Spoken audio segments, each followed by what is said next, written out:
I saw the floating platform from up there, and I was like, man, this is gonna be so weird to get in. Just right next there. Yep. Cool. Awesome. Much easier than expected. All right, guys, we got some ground rules to go over first. This white and blue rope on the outside of the raft is not to hold on to. Please do not grab onto it. That's so we can lug these things around on land. But if you guys are holding onto this and we bounce off a rock wall, it's gonna hurt like crazy.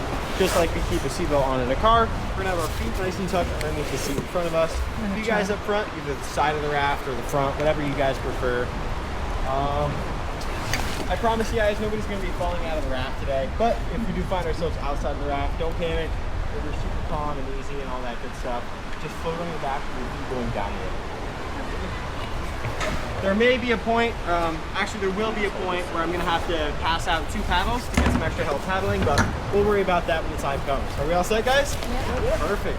Here we go. Yeah. Yeah.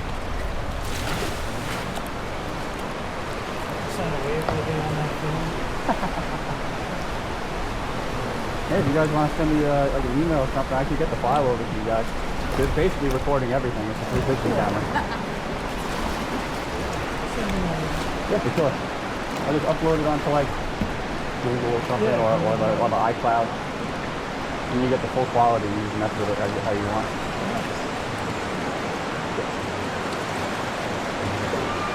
It's perfect. And now I could like have my phone in my hand too. You can take pictures. Just in case I didn't introduce myself to you guys, my name is Cole. I'm going to be your guys' tour guide today. Today at the Chasm, we're operating on some pretty low water. We are kind of in a little drought right now. We haven't gotten any rain in about the past month. So this first section up here is going to be a little rocky, a little bumpy. If there was a time to fall out, it's going to be right up here. So let's just make sure our feet are nice and tucked.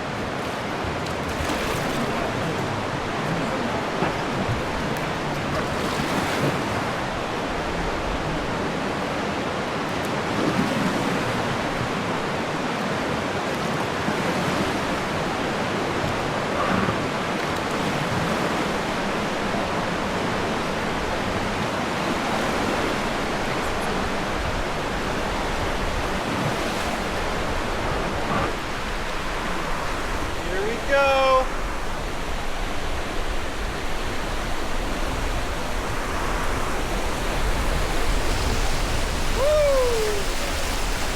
Woo! Bump coming up. Bump. Bump.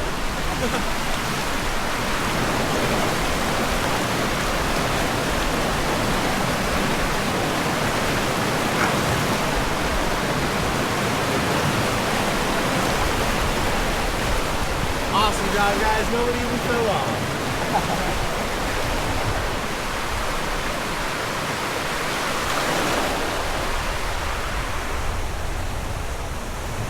So if you guys look at these big old rocks right outside of the rapids here, typically we never even see those. So that gives you an idea on how low the water is today. Wow.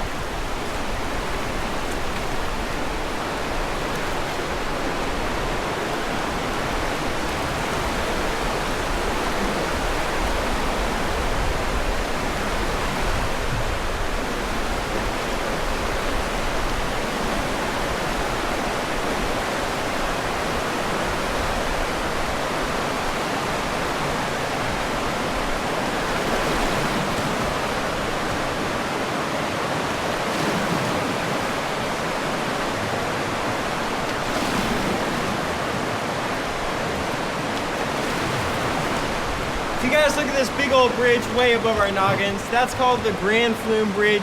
It's 115 feet up there. Back in 2011, we had a crazy hurricane that hit us real hard. It was called Hurricane Irene.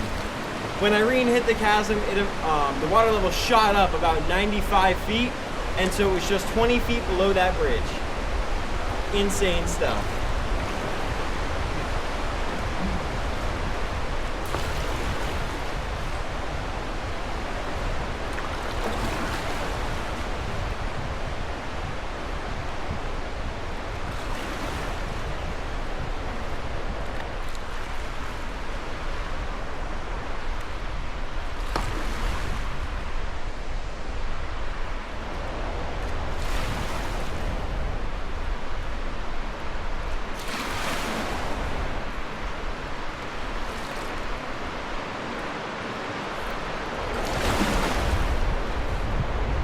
As we're coming through this part up here, this is called the Grand Flume. This is the narrowest part that we're going to be in today. It's about 15 feet across and also one of the deepest parts. It's 60 feet down.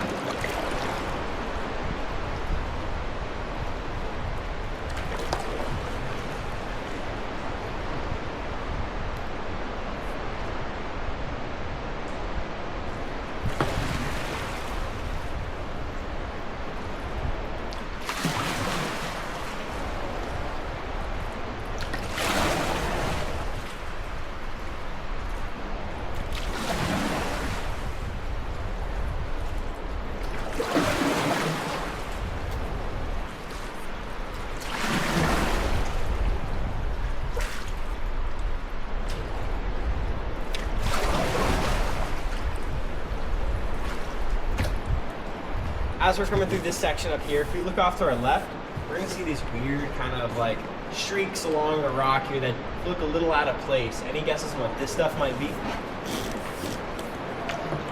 Sedimentary rock? Well, yes, but not that stuff specifically. That's a very good guess though.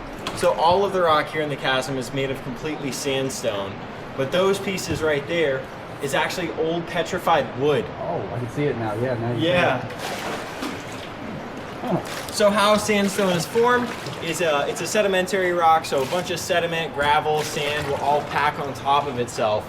Over a long, long period of time and a whole lot of pressure, it'll form this super hard, dense rock. And those trees and logs were unlucky enough to get stuck in between that process.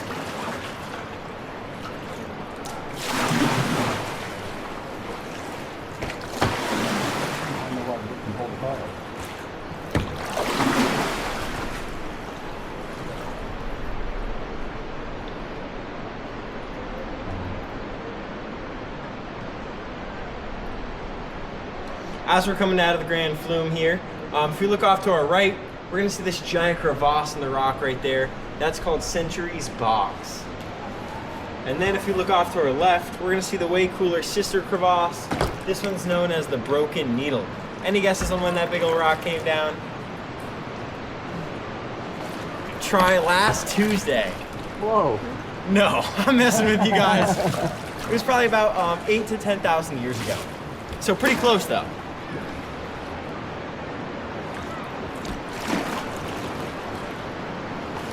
At this point right now, I'm gonna pass these 2 paddles up to the 2 gentlemen in the middle right there. If you guys wouldn't mind, I'm just passing these up. Thank you. I'm gonna show you guys how we use these bad boys. Super simple. So this is how we hold them, just like this. Wrap your thumb around the T-bar, make a big old fist. Shoulder width apart. I like to do an overhand grip. You can do underhand, but I think that's pretty weird. But whatever suits, whatever floats your boat. The 2 commands I'm gonna give out are paddles up, which is where we put the handle just on the bottom of the boat, oars to the sky. That's where they're gonna be like 90% of the ride. The other command is paddling forward, which is just pushing the water behind us. But right now they can stay just right upright. If we look off to our right, we're gonna see this giant metal structure right here. This is an old pulley system from back in the 80s. We used to use giant canoes that weighed about as much as 8 of these rafts combined. And you guys probably saw the rafts being lowered down from the crane and stuff. With that system, the canoes were too heavy to do that, so we pull them all the way back upstream. All right, paddlers, can I get some paddles going forwards?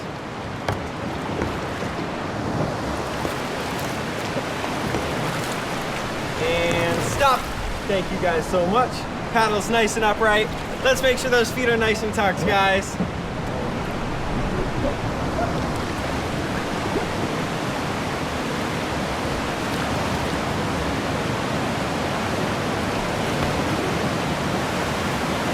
And here we go. Woo!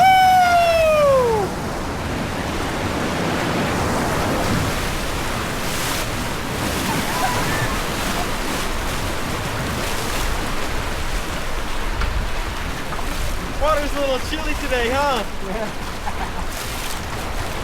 Not out of the woods yet. We got one more coming up. Ooh.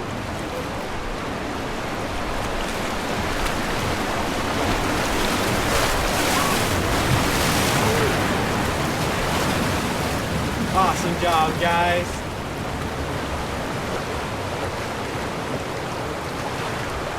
A bump, boom, and another one. That was a big bump. So right here off to our left, this whole thing is usually completely underwater. We got a lot of newer guides this season, so usually they'll come down the rapids on the left side, and it's a big ramp just right up there to kind of dock on. We call that the coffee stop.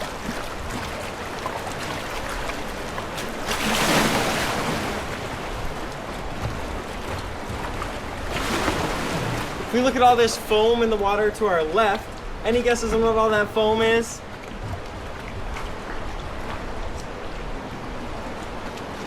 Cold foam? What is it? Cold foam. Not quite. So, after a fish eats, it spits. And so it's all fish spit. I'm just kidding, guys. So it's actually a lot of broken down leaves, like organic matter, but mainly pine needles. Right now, we can't really see any pine needles in the water, but most of the time, if you see the foam, you'll also see these little brown stick-looking things. That's the pine needle. Only the green will dissolve off of it, and the green will actually carbonate the water. That's what forms all of the bubbles. Some people figured this out a long time ago, and so they made a recipe out of it. If you take a mason jar, fill it about half full with pine needles, a whole lot of sugar, and the rest water. Shake it up as much as you can and let it sit in the fridge for about 3 days. It'll create pine needle soda. Hey there, guys!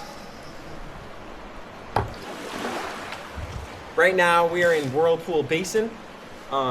Every early spring, like late April, early May, we get some serious water here from all of the snow melt in the Adirondack Mountains. The current will usually go about 15 to 20 times stronger than it is today. And when that happens, a visible vortex will form in the center here, kind of like a big toilet bowl that just keeps flushing and flushing. And it's flushing so hard that we actually can't run rafting because it'll suck the rafts right down underneath.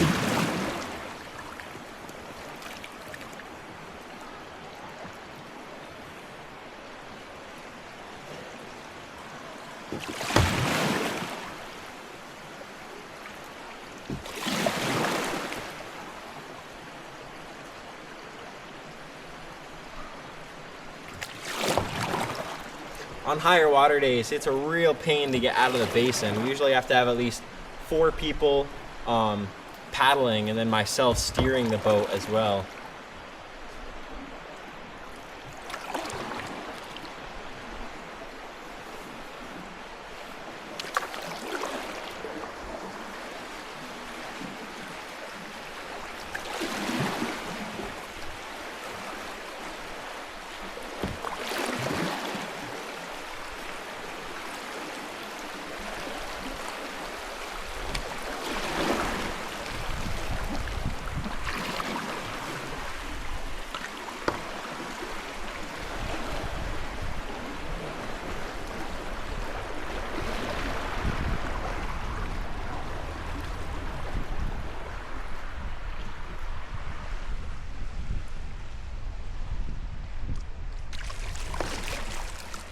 If you guys feel that wind, it feels pretty good, but this whole section, this straightaway up here, there's a giant wind tunnel, so our tubers constantly get stuck here.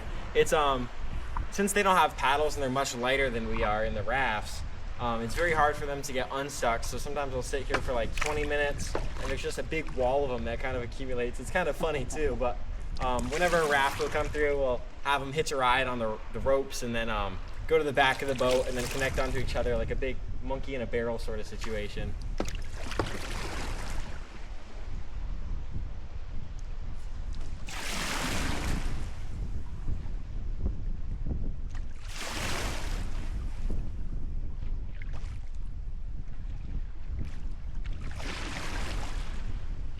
So as we're coming through this straightaway up here, this whole rock wall off to our right hand side, it's known as Wolf Spider Wall. Reason being for that is there's an estimated population of about 10,000 different wolf spiders at any given point during the day. If you guys aren't familiar with what the Adirondack wolf spider is, it's a spider, if you look back at me, about a little bigger than the size of my hand when they're fully grown. So some seriously big spiders.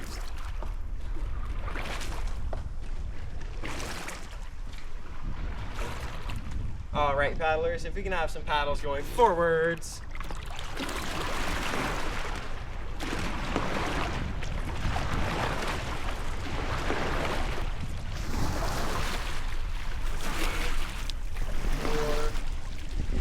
And stop. Thank you guys so much.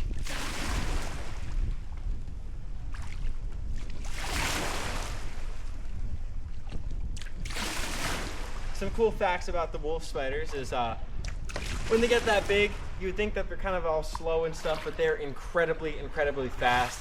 Here at the Chasm, we call it blinking because you look at them, you blink, and then they're gone. They're super athletic. On top of being fast, they can jump incredibly long distances. And believe it or not, for some reason, they're really attracted to jumping on things that are blue. Yeah.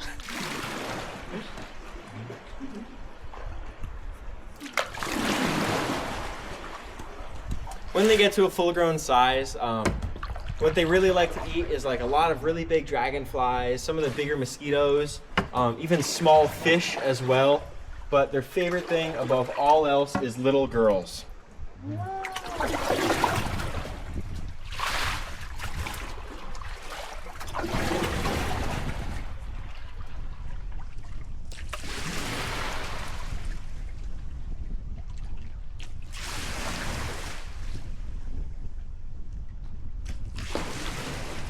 can actually see some of the spider webs right up there. In all seriousness, consider yourself pretty darn lucky if you end up seeing one that's a full-grown size. I know I wouldn't, but they're pretty darn rare to see, at least going down the rapids or the rafts, because we do the rafts during the daytime. Their favorite time to come out is dawn and dusk. So just as the sun's coming up and just as it's setting too. That's when the stream will get the calmest, and that's when they get all their tasty snacks. We can have some paddles going forwards.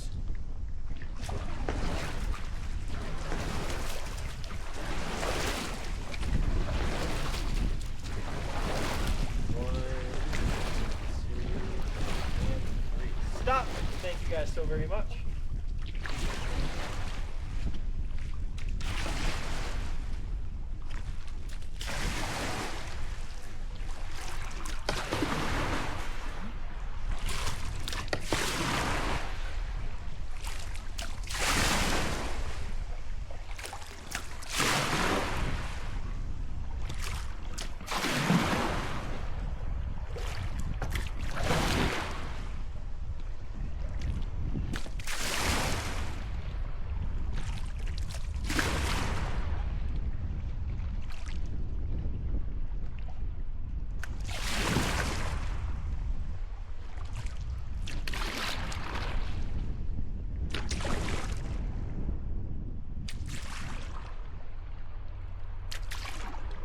So as I turn us around up here, if we look off to the left side of the boat, now more towards the nose, we're gonna see a tree that's completely upside down. Really cool to see actually, and yes, it is alive. If you guys aren't really familiar with what photosynthesis is, it's pretty much how plants eat. Plants will grow towards the sunlight because that's how they get their food. They'll turn the sunlight into glucose, but all of the trees on this side of the cliff only get about 30 minutes of sunlight a day, 15 in the morning, 15 at night. And if I was a tree and that's all I got, I'd be pretty darn hungry. But you can see these guys are nice and big. So plants will actually grow towards the sunlight, but what these guys are doing is growing towards the water because they're getting their food from the reflection off of the water, the sunlight reflecting off the water. So it's quite literally upside down. It's really cool stuff. We call that phototropism.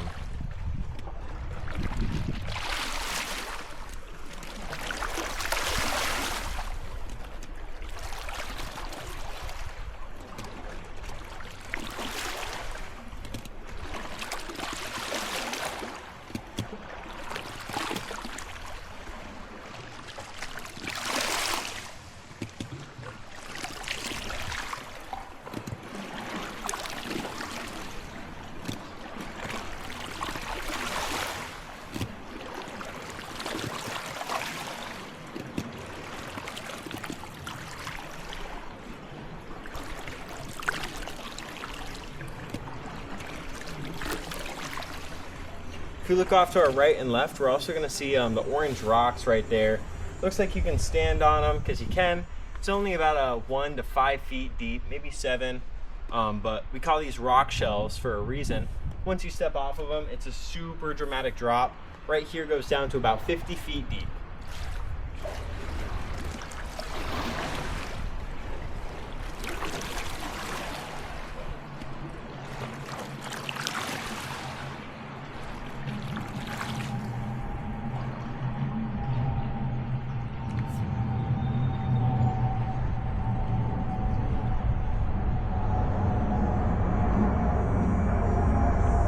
There's a big old plane leaving from the Peru airport way up there.